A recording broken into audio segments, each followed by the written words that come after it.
19:28.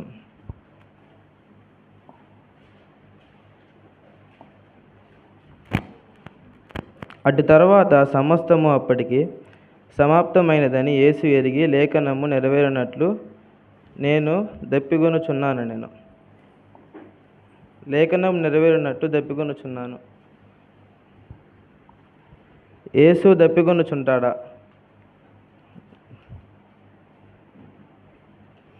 దేవుడు ఒకానొక సమయంలో దేవుడు సమరయ స్త్రీతో అన్నమాట చెప్పుకుందాం. యోహాను సువార్త 4:7. సమరయ స్త్రీ ఒక్కతే నీళ్లు చేదుకొనుటకు అక్కడికి రాగా యేసు నాకు దాహము కిమ్మని ఆమెను అడిగాను.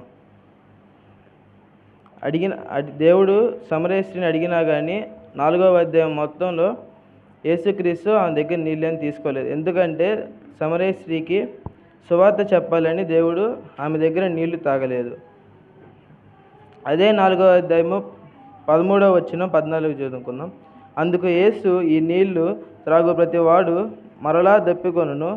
నేను వానికిచ్చు నీళ్లు త్రాగువాడెప్పుడు ఎప్పుడు దప్పికొనడు.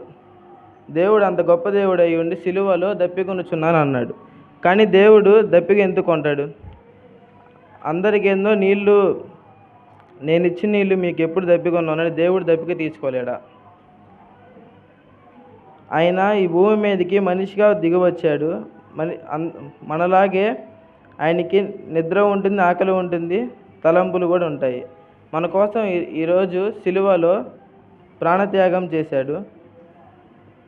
అంతేకాకుండా మన కోసం ఎంతగానో దెబ్బలు తిన్నాడు, ఉమ్ము వేయించుకున్నాడు, పిడిగుద్దులు గుద్దించుకున్నాడు. మన కోసం ఎంతగానో చేశాడు. మనం చేసిన పాపాలు, మనం పడాల్సిన బాధను, మనం మోయాల్సిన సిలువను దేవుడు మోసి మన పాపాలన్నీ తుడిచివేశాడు. అంత గొప్ప దేవుడి గురించి నేను వివరిస్తున్నందుకు ఈ చిన్న వాక్యాన్ని దీవించును గాక.